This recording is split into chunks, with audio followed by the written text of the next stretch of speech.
우리 제일가족 여러분, 하나님 말씀은 구약성경 사사기 16장 28절부터 30절까지 말씀을 함께 봅니다. 삼손이 여호와께 부르짖어 이르되 주 여호와여 구하옵나니 나를 생각하옵소서. 하나님이여 구하옵나니 이번만 나를 강하게 하사 나의 두 눈을 뺀 블레셋 사람에게 원수를 단번에 갚게 하옵소서 하고, 삼손이 집을 버틴 두 기둥 가운데 하나는 왼손으로 하나는 오른손으로 껴 의지하고, 삼손이 이르되 블레셋 사람과 함께 죽기를 원하노라 하고 힘을 다하여 몸을 굽힘에 그 집이 곧 무너져 그 안에 있는 모든 방백들과 온 백성에게 덮이니, 삼손이 죽을 때에 죽인 자가 살았을 때 죽인 자보다 더욱 많았더라. 아멘. 오늘 이 본문의 사사기 16장 말씀을 보면 삼손의 최후 장면이 나옵니다. 교우 여러분, 삼손에 대해서 생각할 때마다 여러분 나름의 그려지는 큰 그림이 있을 것입니다. 이 삼손은 하나님 앞에 특별한 은혜를 받은 사람입니다. 출생부터 특별했고 또한 그에게 주어진 능력도 특별했습니다. 물론 그 힘은 하나님께서 주신 특별한 은혜였습니다. 사사기 13장부터 16장까지 무려 4장에 걸쳐서 삼손에 대해서 비중 있게 성경은 말씀하고 있습니다. 오늘 이 본문 말씀을 보게 되면 삼손의 최후의 모습을 봅니다.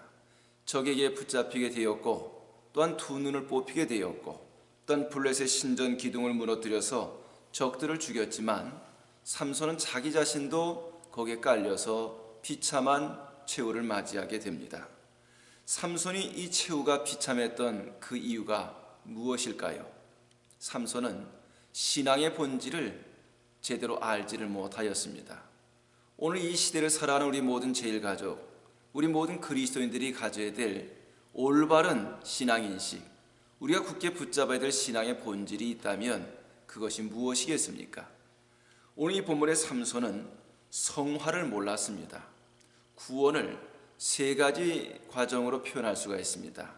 칭의, 성화, 영화로 표현할 수 있습니다. 칭이라고 하는 것은 과거의 구원입니다.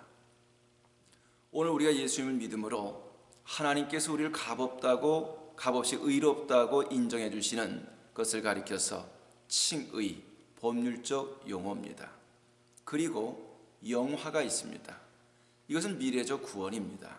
소위 우리 모든 성도들이 이 세상을 살다가 육신의 장막을 벗고 세상을 떠날 때에 우리는 부활하신 예수님 모습처럼 변화되어서 하나님의 영광에 들어가게 되는 것, 소위 미래의 구원을 의미하고 있습니다. 그리고 또한 성화, 이것은 현재의 구원입니다. 하나님의 형상을 따라서 우리의 전 인격이 새로워지는 것을 성화라고 말을 합니다.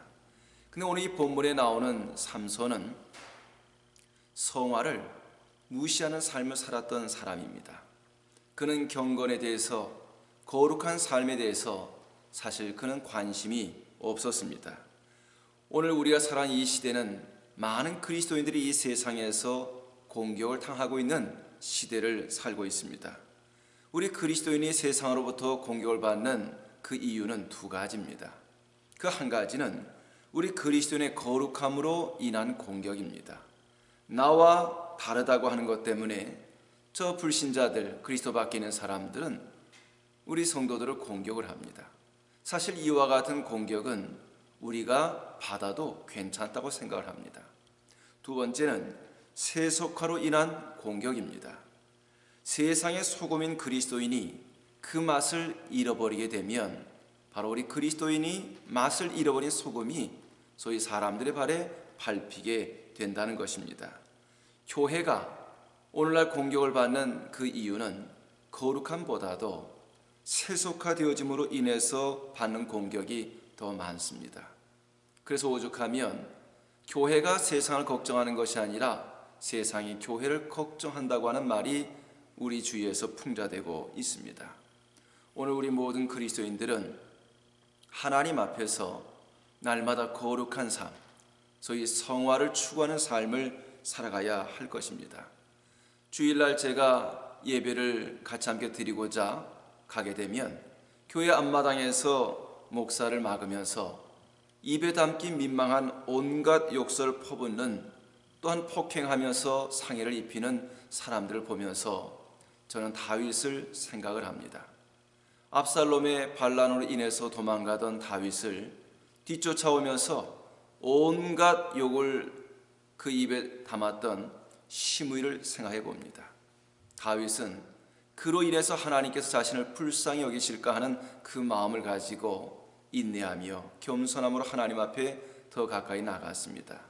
하지만 제 마음속에 또 한 가지 드는 생각이 있습니다. 바로 그것은 주일날 바로 교회 주변인 아파트에 사는 이웃들입니다. 그 온갖 그 보기가 민망한 추태와 또한 그 욕을 하는 그 모든 모습들을 바라보면서 그 불신자들, 그 이웃들에게는 교회에 대한 부정적인 이미지를 갖게 하고 또한 구원의 복음조차 가까이 하기를 꺼리는 이런 복음의 선교의 장벽을 높이 쌓아가는 이런 모습 때문에 마음의 안타까움을 가져보게 됩니다. 사랑하는 성도 여러분, 오늘 우리가 영혼 구원 받은 것은 예수님을 나의 구주로 믿음으로 거저받은 은혜이지만, 우리가 이 땅 위에서 삶을 다하는 그 순간까지 예수님을 닮아가는 이 거룩한 삶, 성화를 추구하는 삶에는 뜨거운 열정과 거룩한 열망을 가지면서 살아가야 할 것입니다. 삼손은 기도를 몰랐던 사람입니다. 삼손의 마지막 기도가 오늘 이 본문의 28절에 나옵니다. 주 여호와여 구하옵나니 나를 생각하옵소서. 하나님이여 구하옵나니 이번만 나를 강하게 하사 나의 두 눈을 뺀 블레셋 사람에게 원수를 단번에 갚게 하옵소서 기도하고 있습니다. 하나님께서는 이 삼손의 기도를 들으셨고 삼손에 힘을 주셨습니다. 그래서 블레셋 신전 기둥을 밀어서 신전이 무너지게 함으로 수많은 블레셋 사람들을 단번에 죽이는 큰 일을 행하게 됩니다. 삼손의 생애를 보게 되면 그는 하나님 앞에 기도했던 내용이 성경에 딱 2번 나옵니다. 바로 그것은 오늘 이 본문의 말씀과 더불어 사사기 15장입니다. 삼손이 낙의 토표로 블레셋 사람 1,000명을 죽이고 심히 목말랐습니다. 그래서 하나님 앞에 그의 목마름을 부르짖어 기도했을 때에 하나님께서 물이 솟아나게 해주셨습니다. 그래서 그곳 이름을 에낙고레, 부르짖은 자의 샘이라고 하는 의미입니다. 삼손은 에낙고레에서 기도의 응답을 받았지만 그 위에 그는 기도 생활을 하지 아니했습니다. 그가 계속해서 기도 생활에 힘썼더라면 삼손의 인생은 참으로 아름답고 또한 복된 인생이 되었으리라고 생각을 합니다. 기도의 응답을 받았던 체험 있는 삼손이었지만 그는 기도하지 아니했습니다.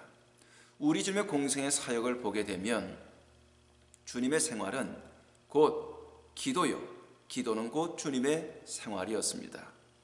누가복음 22장 39절 말씀 보면 예수께서 나가사 습관을 따라 감난산에 가시매 제자들도 따라갔더니 말씀하고 있습니다.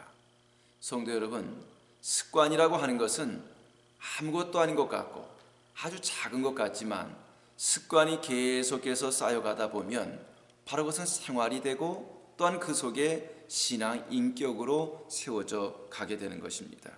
그리고 또한 이 기도가 늘 주님과 깊이 있는 교통하는 기도 생활을 하다 보면 우리의 영성은 더 맑아지고 우리는 더 강력한 영적 힘을 가진 그리스도인으로 거듭나게 되어지는 것입니다.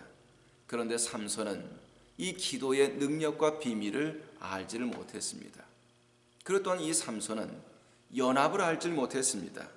삼손의 약점이 있다면 언제나 그는 혼자였다는 것입니다. 사자를 죽일 때도 혼자였고 블레셋 사람을 죽일 때도 혼자였고 시험을 받을 때도 혼자였던 것입니다. 만약에 삼손이 삼손의 사람들과 함께 있었더라면 블레셋 사람들에게 잡혔다 할지라도 그는 그 어려움 가운데서 능히 이겨나갈 수가 있었을 것입니다. 하지만 이 삼손은 죽을 때도 혼자였습니다. 그의 곁에는 사람들이 없었습니다. 이것이 곧 삼손의 불행이었던 것입니다. 사사기에 나오는 사사 중에 기드온이란 사람이 있습니다. 그는 겁장이었습니다. 하지만 하나님의 부르심을 받고 그는 사람들을 모았습니다. 기드온에게는 용사 300명이 있었습니다. 능력 있는 삼손이 몇천 명 죽인 것에 비하면 이 겁장의 기드온이 이룬 그 역사는 참으로 어마어마한 것입니다. 바로 이것이 연합의 힘인 것입니다. 교회는 머리가 예수 그리스도 우리 주님이시고 우리 모든 성도들은 그 몸 되신 주님의 교회의 각 지체라고 성경은 말씀하고 있습니다. 지체마다 고유한 기능이 있고 또한 그 역할이 있습니다.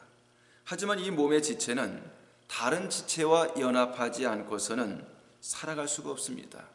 그래서 서로 모든 지체가 연합하기 위해서는 겸손과 또한 다른 지체에 대한 인정하는 자세가 필요한 것입니다. 지금 오늘 우리 제일교회는 우리 온 교우들이 마음도 생각도 다 하나로 모아가야 될 연합이 필요한 때인 것입니다. 나 하나쯤이야 라고 생각하지 말아야 할 것입니다. 하나님의 교회가 이젠 바르게 세워져 가야 되고 하나님의 뜻이 사람의 뜻보다 가장 존귀하게 여김받고 존중되어지는 교회가 되기 위해서는 우리 모든 제일가족들이 이제부터라도 이젠 연합해야 할 것입니다. 불의한 세력이 우리 교회를 시험하는 이런 상황을 그냥 바라만 봐서는 안 될 것입니다. 이제라도 마음을 모으고 우리의 작은 힘이나마 함께 모아 연합할 수 있는 이런 모습, 이런 신앙적 결단이 우리 제일가족 가운데 함께 할 수 있길 바랍니다. 또한 이 삼손은 사명을 몰랐습니다. 삼손의 사명은 사사입니다. 사사의 역할이라고 하는 것은 이스라엘 민족을 타 민족으로부터 구원하는 역할을 아주 중차대한 사명을 맡은 사람입니다. 이스라엘 구약의 역사를 보게 되면 제사장 같은 경우는 한 시대에도 여러 명이 있었습니다. 또한 선지자도 한 시대에 여러 명이 있었습니다. 하지만 이 사사는 그 시대마다 꼭 한 명밖에 없었습니다. 그러기에 이 사사의 사명이라고 하는 것은 아주 매우 특별한 사명입니다. 하지만 이 삼손의 모습을 바라보면 그의 생애를 살펴보면 그는 이 특별한 사명자에 대한 의식이 없었음을 바라보게 됩니다.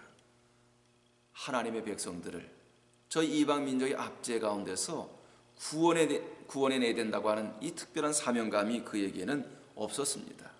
능력은 있었지만 그는 제대로 사명감을 제대로 갖지 못한 불행한 사사 중에 한 사람이었던 것입니다. 종교학자 칼빈의 서간집을 보게 되면 칼빈은 그런 말 합니다. 자기는 보통 목사님들처럼 설교나 잘하면 되는 그런 목사가 아니라 제네바라고 하는 도시를 거룩한 도시로 만들어야 되는 이런 사명을 가지고 있다라고 그는 그렇게 고백을 하고 있습니다. 구약의 다윗을 하나님께서 마음에 들고 또 기뻐하셨던 이유가 바로 여기에 있습니다. 성경 사도행전 13장 22절을 보면 내가 이새의 아들 다윗을 만나니 내 마음에 맞는 사람이라 내 뜻을 다 이루리라 말씀합니다. 또 이어지는 36절을 보면 다윗은 당시에 하나님의 뜻을 따라 섬기다가 잠들어 이같이 성경을 말씀하고 있습니다. 너무나도 귀한 말씀입니다. 다윗의 그 일생을 아주 간단하게 그러면 핵심적으로 정리한 말씀이기도 합니다. 다윗은 정말 위대한 삶을 살았던 사람입니다. 그는 하나님 그 뜻을 찾고 하나님의 그 뜻에 자신의 모든 삶을 다 맡기고 의지하고 따라갔던 삶이 다윗의 삶이었던 것입니다. 우리 제일가족 여러분, 하나님께서 여러분을 향하신 아니 나를 향하신 그 뜻이 무엇인지 나에게 주어진 사명이 무엇인지를 다시 한번 깊이 숙고할 수 있기를 바랍니다. 그리고 또한 그 사명에 우리의 목숨을 걸어야 할 것입니다. 그리할 때에 하나님께서 우리가 나가는 그 앞길을 인도해 주실 뿐만 아니라 소위 세상을 이기고 영적 어둠의 권세를 이기고 또한 죄를 이기고 나를 이기는 승리자의 자리에 하나님께서 세워주실 것입니다. 오늘 이 삼손의 일생을 통해서 이 삼손은 성화를 알지 못했고 기도를 알지 못했고 연합을 알지 못했고 사명을 알지 못한 까닭에 그는 종국의 비참한 최후를 맞이할 수밖에 없음을 생각해 보았습니다. 오늘 우리 모든 그리스도인들은 날마다 예수 그리스도를 닮아가는 이 거룩한 삶, 바로 이 성화의 중요성을 다시 한번 깊이 인지해야 할 것입니다. 그리고 또한 늘 쉬지 않고 깨어 기도하고 우리 주님과 깊이 있는 영적 교제를 나누는 이 기도 생활, 그리고 좀 더 나가서 오늘 우리 모든 성도들이 주 안에서 동일한 믿음으로 동일한 사랑으로 마음과 뜻을 모아가는 이 연합의 중요성을 다시 한번 생각해 보고 또한 하나님께서 여러분 각자에 주신 사명을 마음 가운데 깊이 새겨 오늘 우리의 모든 생활 속에 하나님이 기뻐하시는 날마다 주 안에서 믿음으로 승리하는 인생을 살아갈 수 있기를 간절히 바랍니다. 기도하겠습니다. 사랑하시는 아버지 하나님, 광야 같은 인생길을 살아가는 우리 모든 그리스도인의 삶 속에 정말 무엇을 붙잡고 무엇을 바라보고 또한 무엇을 소중하게 여기면서 살아가야 되는지 그리스도인의 신앙의 본질을 삼손의 생애를 통해서 살펴보았습니다. 우리 모든 제일 가족들 늘 한결같이 정말 주님 안에서 예수 그리스도 우리 하나님을 닮아가는 성화된 삶을 살아갈 수 있도록 전 인격적인 변화와 하나님의 영광을 체험하는 은혜자의 삶이 될 수 있도록 인도하여 주옵소서. 또한 우리 하나님과 깊이 있는 영적 교제를 나누며 하나님께서 기도에 응답하시고 축복하신 빈거가 가득 차 넘치는 은혜자의 삶이 되게 도와주시고 무엇보다도 우리 모든 제일가족들이 우리 교회 어려운 때에 또 세상의 그 어려운 일을 만났을 때에 서로가 생각과 마음과 작은 힘이라도 같이 함께 모아 연합해 갈 수 있도록 신앙적 결단을 가질 수 있도록 믿음을 더하여 주시기를 간구합니다. 그뿐만 아니라 하나님께서 우리 각자에 주신 귀한 사명 깊이 깨닫고 주신 사명 더 잘 감당하여 다윗처럼 주의 마음에 합한 자로 주님의 기쁨 되어 늘 거룩한 영적 삶에 승리하며 나갈 수 있도록 인도하여 주옵소서. 우리 교회가 하나님의 섭리와 은혜 가운데 빠른 회복과 변화와 또한 주님께서 기뻐하시는 참 교회의 모습으로 든든히 세워져 갈 수 있도록 하나님의 성령께서 우리 교우들을 통해서 역사하시고 인도하여 주시기를 간절히 간구하옵고 예수님의 이름으로 기도하옵나이다.